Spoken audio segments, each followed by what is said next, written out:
இன்றைய முக்கிய செய்திகள். இன்றைய இயற்கை மருத்துவ குறிப்பு. அருகம்புல் சாறின் மருத்துவ குணங்கள். உடல் வெப்பத்தை தணிக்கும், உடல் சூட்டை குறைத்து குளிர்ச்சியை தரும், தோல் நோய்களை குணப்படுத்தும், வியர்க்குரு, சொறி, சிரங்கு, கரப்பான், பூஞ்சை மற்றும் பிற தோல் பிரச்சினைகளுக்கு மருந்தாக பயன்படுகிறது. புண், தீக்காயங்கள் மற்றும் சேற்று புண் போன்றவற்றையும் ஆற்றும். இரத்த ஓட்டத்தை சீராக்கும், இரத்த நாளங்கள் தடிமனாவதையும் சுருங்குவதையும் தடுத்து இரத்த ஓட்டத்தை மேம்படுத்துகிறது. இதனால் உயர் மற்றும் குறைந்த இரத்த அழுத்தம் போன்ற பிரச்சனைகள் தடுக்கப்படும். சிறுநீரக ஆரோக்கியம். சிறுநீரக பாதை அழற்சியை தடுக்க உதவுகிறது. சளி மற்றும் ஆசுமா. சளி, சைனஸ் மற்றும் ஆசுமா போன்ற சுவாச நோய்களை குணப்படுத்த உதவும். உடல் எடையை குறைக்கும். கலோரி மற்றும் கொழுப்புச்சத்து குறைவாக இருப்பதால் உடல் எடையை குறைக்க உதவும். நோய் எதிர்ப்பு சக்தி. உடலின் நோய் எதிர்ப்பு சக்தியை அதிகரிக்க உதவுகிறது மற்றும் ஒவ்வாமையை குறைக்கிறது. உடல் தளர்ச்சியை நீக்கும். உடல் தளர்ச்சியை போக்க உதவுகிறது. கண் எரிச்சல். கண் எரிச்சலை குறைக்கும் தன்மை கொண்டது. வயிற்றுப்போக்கு. வயிற்றுப்போக்கை நிறுத்த உதவும். இரத்தத்தை சுத்தப்படுத்தும். இரத்தத்தில் உள்ள கழிவுகளை வெளியேற்றி இரத்தத்தை சுத்தப்படுத்த உதவுகிறது. கிருஷ்ணகிரி மாவட்டம் போச்சம்பள்ளி தாலுகா மத்தூர் பேருந்து நிலையம் எதிரே உள்ள ஏரியில் மத்தூர் பேருந்து நிலையம் மற்றும் அதன் சுற்றுவட்டார பகுதியில் இருக்கும் குப்பைகள் அனைத்தும் ஏரியில் கொட்டப்படுவதால் அந்த பகுதி முழுவதும் துர்நாற்றம் வீசுவது, உடன் சுகாதாரக்கேடு ஏற்படுகிறது. மேலும் ஏரி கரையின் ஓரமாக சாலை ஓரக்கடைகள் உள்ளதால் போக்குவரத்து இடையூறு ஏற்படுகிறது.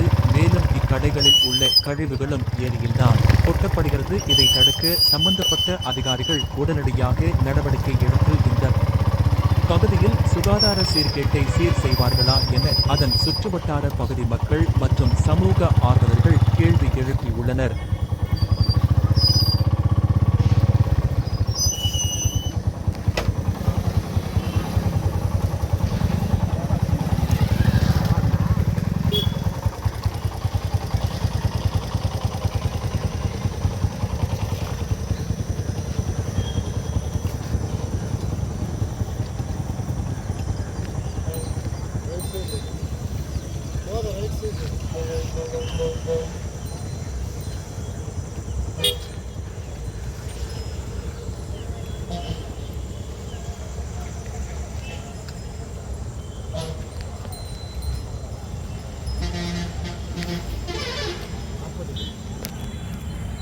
வழிகாட்டு விதிமுறைகள் வகுக்கும் வரை எந்த கட்சிக்கும் ரோடு ஷோவுக்கு அனுமதி வழங்கப்பட மாட்டாது.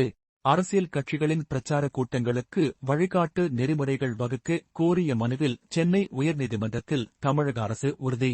ரோட் ஷோ விவகாரம். நீதிமன்ற உத்தரவு வழக்கின் முக்கியத்துவத்தை கருத்தில் கொண்டு நீதிபதி ஸ்ரீவத்சவா இந்த வழக்கை மிகுந்த கவனத்துடன் எச்சரிக்கையுடனும் கையாளுகிறோம் என குறிப்பிட்டார். அரசியல் கட்சிகள் கூட்டங்கள் மற்றும் பேரணிகளுக்கான வழிகாட்டு நெறிமுறைகளை அடுத்த 10 நாட்களுக்குள் நீதிமன்றத்தில் சமர்ப்பிக்க வேண்டும் என்றும் வழிகாட்டு நெறிமுறைகள் வகுக்கப்படாவிட்டால் நீதிமன்றமே உத்தரவு பிறப்பிக்க நேரிடும் என்று நீதிபதி எச்சரித்து வழக்கை நவம்பர் 11ஆம் தேதிக்கு ஒத்திவைத்தார். மீண்டும் சந்திக்கும் வரை உங்களுடன் என்றும் நீதி நியூஸ்.